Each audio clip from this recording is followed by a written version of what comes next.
नमस्कार, good evening and welcome to a new analysis of Nifty. आज आपके साथ ये वीडियो शेयर करना ज़रूरी था क्योंकि कल एक पैटर्न के बारे में बात हुई थी आपसे, जो एक एक्सपेंडिंग ट्रायंगल टाइप का हम लोग सोच रहे थे, जिसमें A B C D and then we were supposed to be in the E wave, और उस ई वेव को 10,980 से 11,020 के आसपास कहीं खत्म होना था, give and take a few points, और इस ट्रेंड लाइन को टूटना था। तो लगभग सारा कुछ ऐसा हुआ आज मार्केट में, लेकिन एक बहुत ज़रूरी बात हुई जो नहीं होनी चाहिए थी, और वो यहाँ पे हुई। एक बार जब हमने इस ट्रेंड लाइन को तोड़ दिया ऊपर, उसके बाद यहाँ तक सब कुछ सही किया मार्केट ने, लेकिन जब हमने वापस इस ट्रेंड लाइन को रिगेन कर लिया तो ये पूरा का पूरा स्ट्रक्चर डाउटफुल हो गया। ये इसलिए मैं आपके साथ आज शेयर कर रहा हूँ वीडियो, क्योंकि ये बहुत ज़रूरी पॉइंट था आपके साथ आपको बताना। देखिए, जब भी कोई पैटर्न हम बनाते हैं या कोई भी चीज़ को हम सोचते हैं ऐसा हो रहा है, तो ठीक है, उसको कुछ कन्फर्मेशंस होते हैं, उसको उस चीज़ों को पूरा करना पड़ता है और फिर उसको उसकी तरह बिहेव करना पड़ता है। ये बिहेवियर यहाँ पे बिल्कुल नहीं इसको करना चाहिए था। This is not what it should have done. ये ट्रायंगल्स की एक बड़ी पिक्यूलियर क्वालिटी होती है, उनके टचडाउन्स बहुत क्लियर कट होते हैं। मल्टीपल टचडाउन्स बिल्कुल अलाउड नहीं है, चाहे आपको कितना ही अच्छा लगे और चाहे कितना ही बुरा लगे। हम और आप चाहे जितनी मर्जी बुरा मान लें या अच्छा मान लें, लेकिन multiple touchdowns, multiple breaks of those trend lines is just not allowed.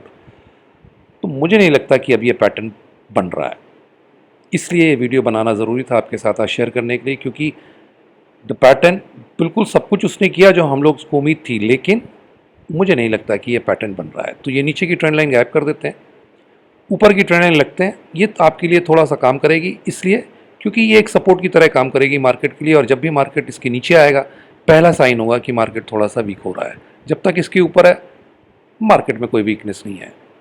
आज की बात करें तो मार्केट गैप अप खुलना था। अगर हम एक्सपैंडिंग ट्रायंगल की बात कर रहे थे तब भी उसको मजबूती से रहना था, और लगातार ऊपर ही रहा और लगभग डे के हाई में बंद किया। तो अब इस ट्रेंड लाइन को भी हटा लेते हैं, क्योंकि आगे भी कुछ ट्रेंड लाइन बनेंगी तो फिर बहुत ज़्यादा कंफ्यूज हो जाएगा। लेकिन आप अपने चार्ट में इसको बना के रखिए। इसके नीचे अगर मार्केट आएगा तो थोड़ा बहुत वीक होगा, इसके ऊपर जब तक है कोई बेरिशनेस नहीं है। कल जैसा जिक्र हुआ था, मार्केट में कोई बेरिशनेस ना कल थी और ना आज है। कल शाम तक हो जाए वो बात अलग है। अब कुछ मोटा मोटी बात कर लेते हैं। ये ट्रेंड लाइन अब सबसे ज़रूरी है हमारे लिए। This trend line when ever it is broken, ये मूव हमें, जो छोटा सा मूव यहाँ से हम काउंट कर रहे हैं, ये ख़त्म हो चुका होगा। आप गौर से देखें अगर इस मूव को, तो 1 2 3 4 and most probably this is the fifth. ये फिफ्थ वेव अपने मुकाम पे पहुँच गई है या अभी थोड़ा सा बाकी है, वो भी देख लेते हैं। यहाँ से अगर हम एक्सटेंशन लें अब इसका, तो आप देख रहे हैं कि ये एक्सटेंडेड वेव है अब यहाँ से, और इसका 1.618% 11,054 के आसपास आता है। तो ये एक वो की लेवल है जहाँ पे जाके इस मूव को बहुत शॉर्ट टर्म टाइम फ्रेम के लिए, जो मूव यहाँ से हम देख रहे हैं, इस मूव को शायद यहाँ कहीं इसके आसपास जाके टर्मिनेट होना है। Whenever we finish this move जो यहाँ से चल रही है, तो बिल्कुल तय बात है कि यहाँ 10,781 से लेके उस हाई तक का, अगर मान लीजिए यहीं ख़त्म हो गई है आज, तो 61% इसका हम बिल्कुल रिट्रेस करेंगे, क्योंकि ये एक्सटेंडेड फिफ्थ वेव है। चाहे किसी का भी पार्ट हो, 61.8% इस मूव का हम रिट्रेस करेंगे। तो अगर आज की तारीख में आप निकालते हैं, अगर ये मान लें कि ये मूव यहीं ख़त्म हो गया है, तो 10,870 के आसपास के लेवल हमें मिलने चाहिए करेक्शन में कल। और अगर ये और थोड़ा सा ऊपर जाके 11,054-50 के आसपास ख़त्म होता है, तो फिर आप वहाँ से निकाल लीजिए। तो 61.8 रिट्रेसमेंट इस वेव का होना ज़रूरी है। क्यों? अगर ये इम्पल्स है, यहाँ से अगर आप काउंट करें 1 2 3 4 एंड अ फिफ्थ, तो फिर इसको ऐसा बिहेव करना पड़ेगा। उसके लिए ये ट्रेंड लाइन टूटनी ज़रूरी है, और फिर उतना रिट्रेसमेंट हमारे लिए ज़रूरी है। अब थोड़ा सा स्टॉप लॉसेस की बात कर लेते हैं। अगर आप लॉन्ग्स हैं तो 10,781 आपका स्टॉप लॉस होना चाहिए हर हालत में। याद रखिएगा, ये मूव जब भी ऊपर हम ख़त्म करते हैं, चाहे यहाँ पे आज ख़त्म कर दिए हों, जब भी हम रिट्रेसमेंट लेते हैं, ये लेवल अब नहीं टूटना चाहिए, क्योंकि इस लेवल के टूटने के साथ ही ये पक्का हो जाएगा कि ये मूव यहाँ से नहीं, जो यहाँ से चल रही है, ये पूरी ख़त्म हो चुकी है। तो this is the key level now, 10,781। Yes, we can have a correction after completion of this move and we can move to around 10,870 to 10,900 zone, but we will not break below 10,781. एक बार हम 10,781 के नीचे आ जाते हैं, ये पूरा move जो यहाँ से चल रहा है ये ख़त्म मान लीजिएगा, फिर कुछ नहीं बचता इसमें। अब ये बन क्या रहा है फिर? If this was not an expanding triangle then what it is. देखिए लॉन्ग्स के लिए स्टॉप लॉस 10,781 है, ये मूव या तो यहाँ ख़त्म हो गया है या 11,050 के आसपास कहीं जाकर ख़त्म होगा। लेकिन शॉर्ट अगर आप हैं, पहली बात तो होना नहीं चाहिए, लेकिन अगर आप हैं तो इनमें से कोई भी लेवल्स आपके लिए स्टॉप लॉस नहीं है। स्टॉप लॉस काफ़ी ऊपर के हैं। आइए आपको बताता हूँ कैसे। थोड़ा सा आवरली कर लेते हैं इसको।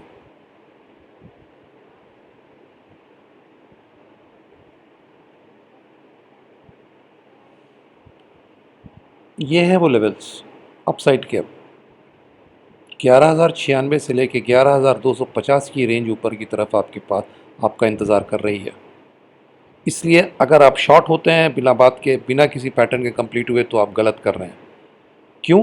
ठीक है, वो वेव यहाँ कंप्लीट होकर और 10,781 के नीचे चली जाती है तो बहुत अच्छी बात है, तब तो आप बिल्कुल फ़ायदे में होंगे। अदरवाइज़ जब तक 10,781 नहीं टूटता है, शॉर्ट टर्म इंट्राडे के लिए 1-2 घंटे के लिए आप शॉर्ट लेते हैं, ठीक है, लेकिन मुझे नहीं लगता कि इवेंचुअली इट विल पे जब तक हम इस लेवल के ऊपर हैं तब तक।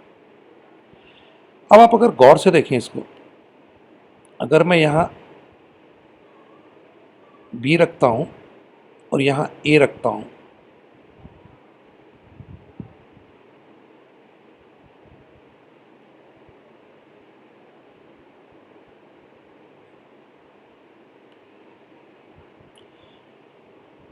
कुछ ऐसा स्ट्रक्चर आपको दिखेगा, A B C X A B we into the C, जो एक इम्पल्स के फॉर्म पे चल रही है। और ये बी वेव यहाँ ख़त्म हुई है हमारी। क्यों?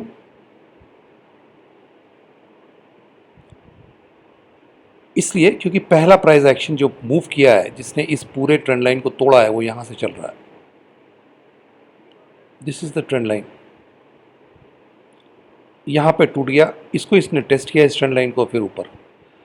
तो ऐसे केस में अगर आप देखें तो this B wave has retraced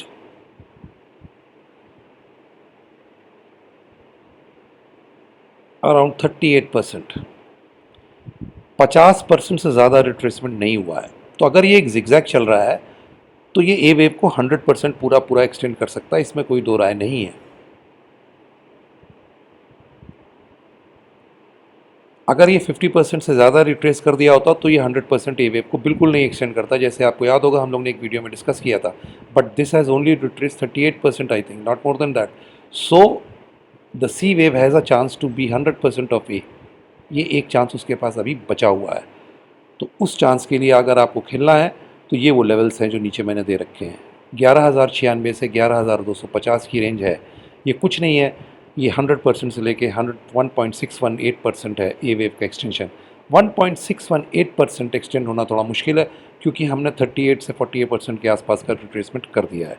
तो ये नीचे मैंने समरी लिख दी है। अप साइड के लिए रेंज खुलती है, लोअर साइड 10,781, ये लॉन्ग्स के लिए एसएल है। इसके नीचे आपको रुकना नहीं है, और जब तक मार्केट कोई सिग्नल नहीं देता आपको शॉर्ट नहीं होना है।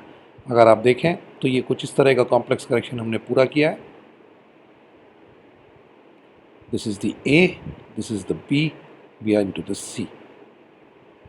और इस सी में यहाँ कहीं जाके, या हम 11,050 के आसपास जाके एक इंटरमीडिएट लेवल का मूव यहाँ से यहाँ तक का ख़त्म करेंगे।